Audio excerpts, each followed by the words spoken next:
Buletin Didik 8 Julai bersama saya Charles Mohan. Salam hormat dan salam sejahtera. Pasukan Inovasi Sekolah Menengah Abdul Rahman Talib Kuantan Smart dinobatkan sebagai juara bagi kategori sains hayat peringkat kemenengah di pertandingan inovasi antarabangsa untuk saintis muda. Pasukan yang diterajui 5 pelajar itu menampilkan inovasi hijau menggunakan daun kari untuk mencegah denggi. Pasukan inovasi SMART itu disertai Ariana Sofia selaku ketua kumpulan serta Muhammad Hafiz, Alia Natasha, Nurul Kistina dan Said Naquib. Mereka turut menerima anugerah khas dalam pertandingan yang diadakan di Bandung, Indonesia secara dalam talian itu. Pasukan itu berkongsi pingat emas berserta 4 lagi peserta antarabangsa. Pada tahun ini, pertandingan inovasi antarabangsa untuk saintis muda disertai 20 negara, antaranya Korea Selatan, Turki, Brazil dan Amerika Syarikat. Ia adalah platform untuk pelajar Islam yang kreatif dari pelbagai negara untuk berkongsi pada masa yang sama menampilkan projek masing-masing demi mencapai impian selain mendorong dan meningkatkan kualiti ke arah pembangunan dunia.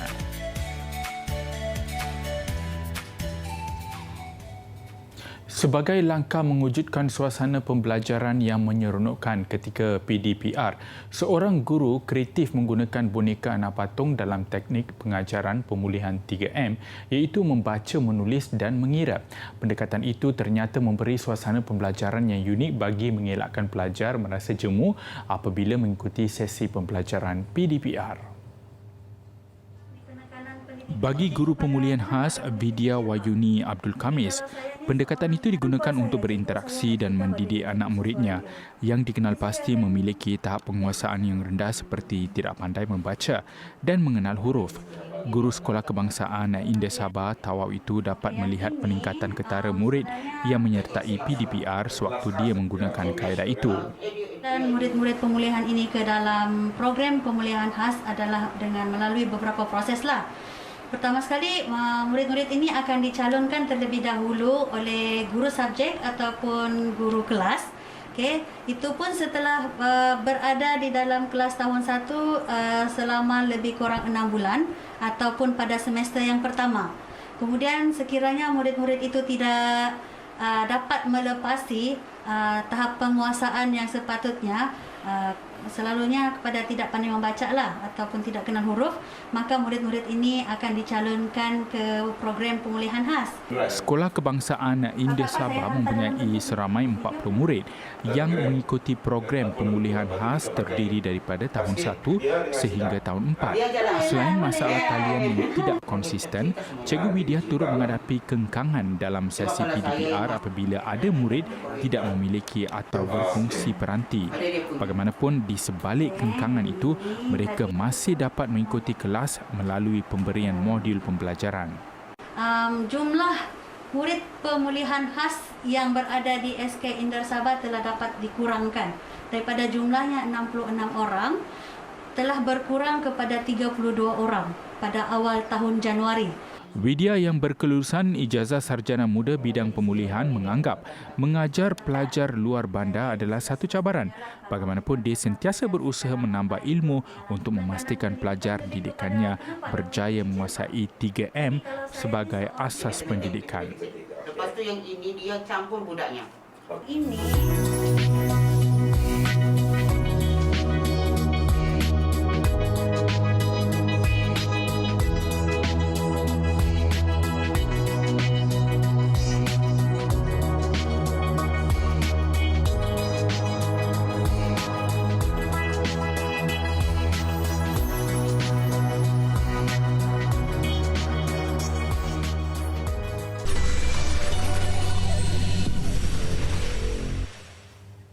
Bersua kembali, Malaysia berjaya memberikan 1 juta suntikan vaksin COVID-19 hanya dalam tempoh 3 hari. Ketua Pengarah Kesihatan Tan Sri Dr. Nur Hisham Abdullah berkata jumlah itu termasuk 375,842 dos suntikan vaksin yang diberikan semalam.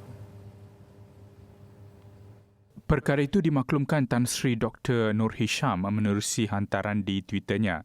Perkara sama turut dijelaskan Menteri Kesihatan Datuk Seri Dr. Adam Baba membabitkan lebih 375,000 dos suntikan vaksin semalam adalah jumlah tertinggi diberikan dalam sehari setakat ini. Daripada jumlah itu, 168,047 adalah dos kedua. 5 negeri tertinggi yang mencatatkan pemberian dos pertama dan kedua adalah Selangor dengan 80,609 orang, ia disusuli Sarawak 72,971 orang, Kuala Lumpur 55,952 serta Negeri Sembilan dan Johor masing-masing lebih 22,000 orang. College Universiti Yayasan Pahang UCYP menandatangani memorandum persefahaman MOU bersama Malaysia Robotics and Automation Society MyRes dalam usaha mengembangkan bidang robotik dan otomasi melalui penawaran kursus jangka pendek dan sijil profesional. Kerjasama itu merupakan sebahagian daripada proses pembangunan UCYP menuju status sebagai universiti penuh menjelang tahun 2023. MOU tersebut ditandatangani oleh Naib Chancellor UCYP Profesor Emeritus Datuk Dr. Ahmad bin Haji Zainuddin dan Presiden MyRes Dr. Iskandar Baharin. Kerjasama ini bakal menjadikan UCYP sebagai sebuah pejabat satelit yang akan berfungsi untuk mengembangkan bidang robotik dan otomasi melalui penawaran kursus-kursus jangka pendek dan sijil profesional yang akan memberi manfaat melalui program pendidikan sekaligus dapat memenuhi keperluan latihan maupun perundingan dalam bidang otomasi kepada pemain industri Malaysia dan pelbagai negara ASEAN.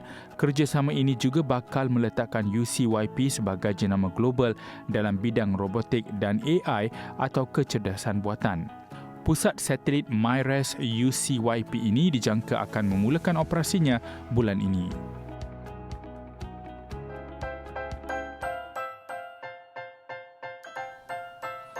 Tutup bukan sebarang tutup, tutup kuali dari tembaga.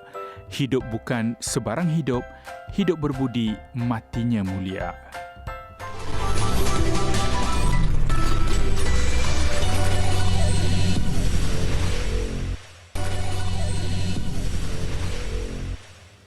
Lembaga Kemajuan Terengganu Tengah Ketengah hari ini meringankan beban keluarga asnaf yang tidak mampu membeli alat peranti untuk digunakan ketika pengajaran dan pembelajaran di rumah PDPR.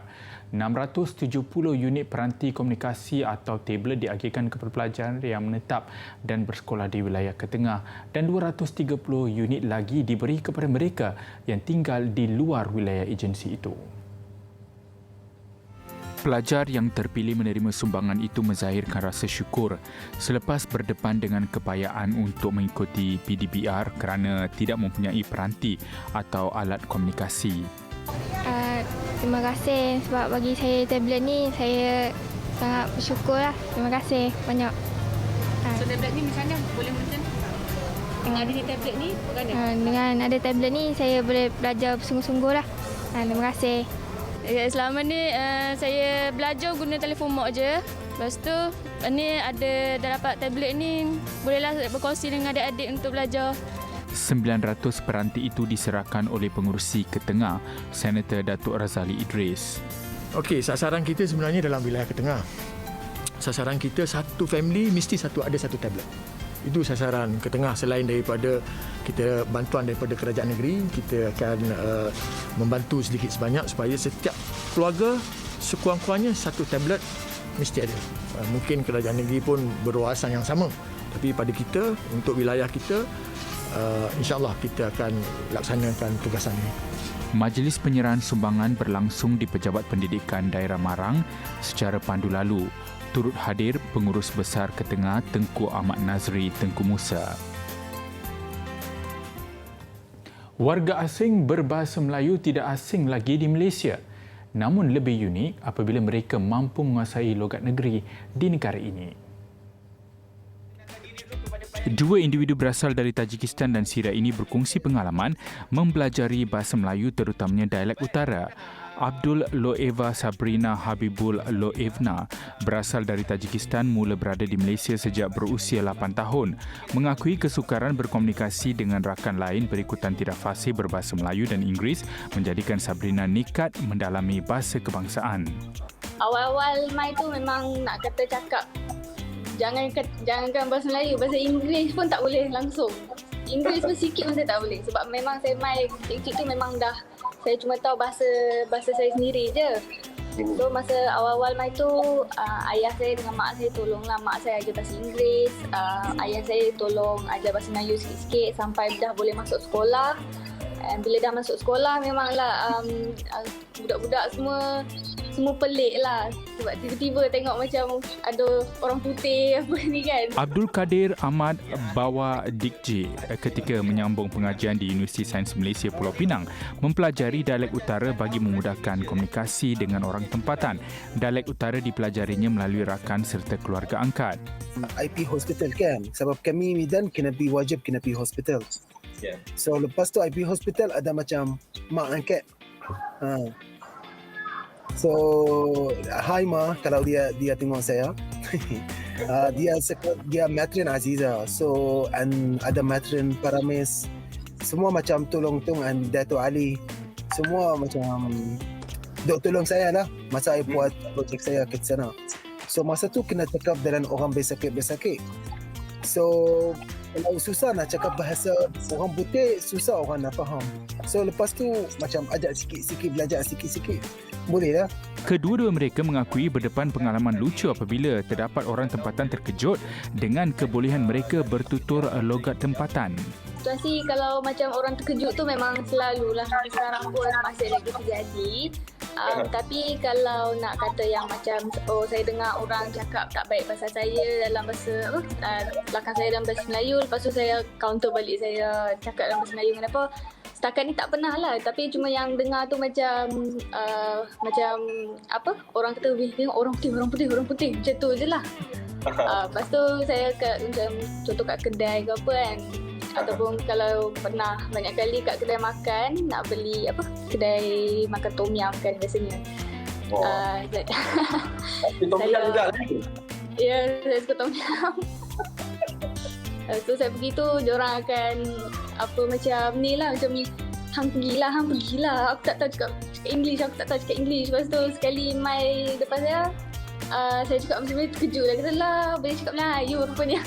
Mereka optimis dan mengambil ia sebagai perkara positif. Abdul Kadir dan Sabrina dalam masa yang sama seiring menggalakkan warga asing yang mengunjungi Malaysia untuk mempelajari bahasa Melayu. Mereka berpendapat tidak salah untuk mempelajari bahasa tempatan kerana ia adalah satu bonus.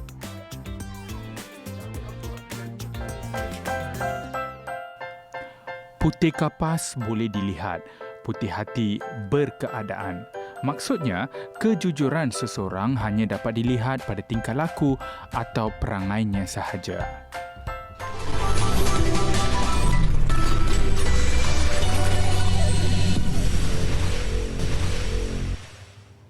Bersukan kembali berita sukan. Persekutuan Sukan C CGF hari ini sebulat suara bersetuju menunda tamasya Sukan C ke-31 Vietnam hujung November depan ke satu tarikh baru pada tahun 2022.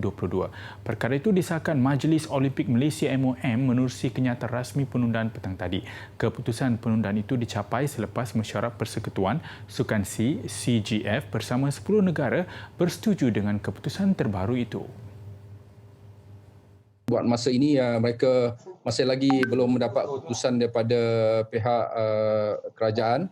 Namun saya telah mencadangkan kepada mesyuarat tadi kerana melihat daripada lenggok Vietnam bahawa mereka pertama mereka nampaknya mereka tidak mahu mengadakan Sukan C pada tahun ini.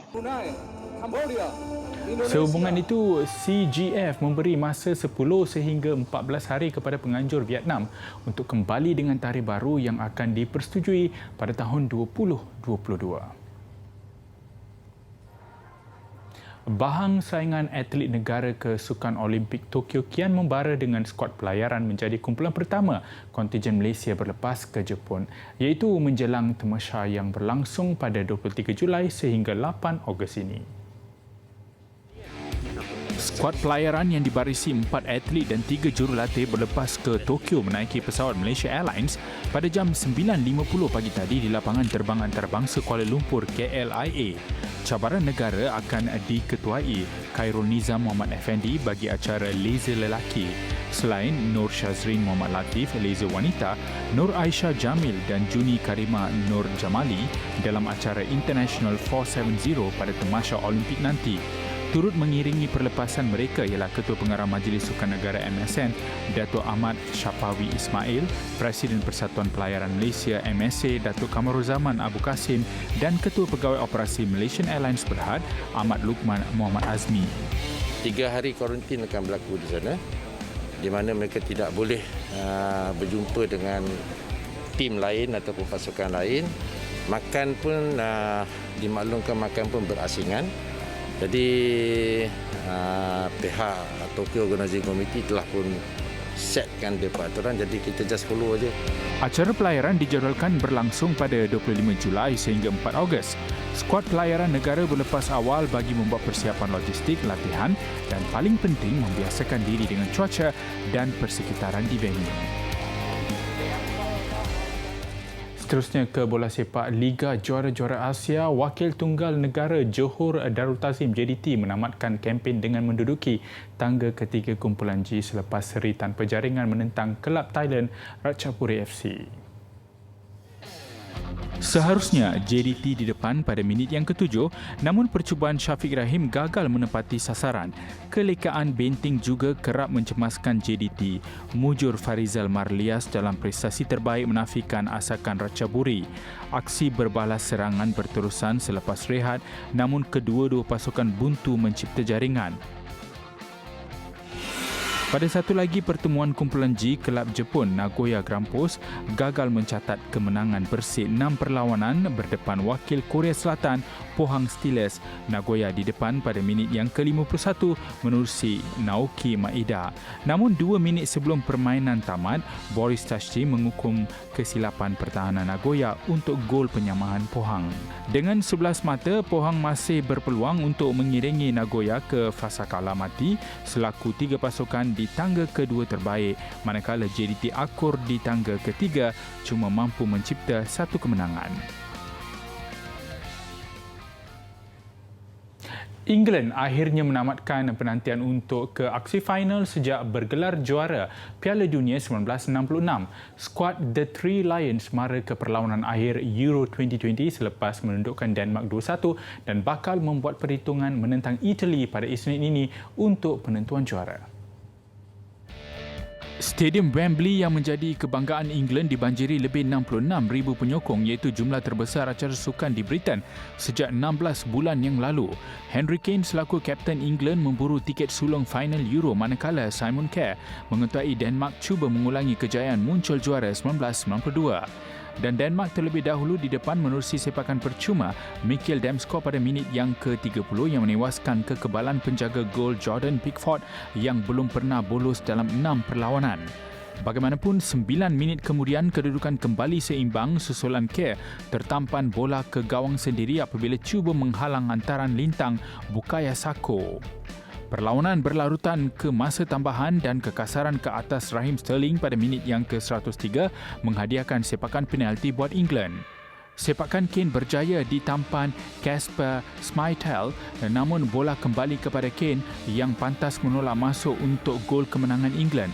Kemenangan 2-1 membawa barisan Gareth Southgate ke perlawanan akhir pertama kejuaraan Eropah mereka sejak 1960, juga mengubati kekecewaan terkandas pada separuh akhir pada tahun 1968 dan 1996.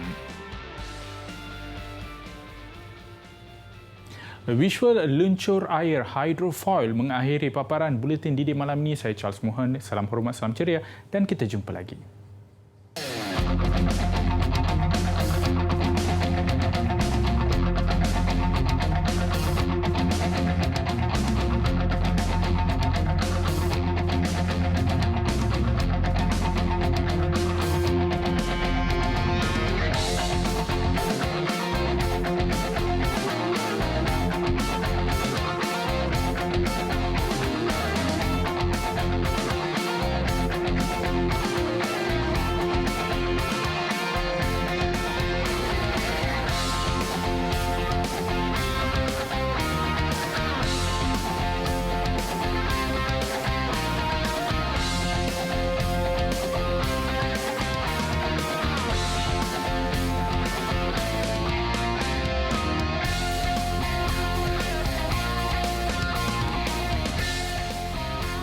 Terima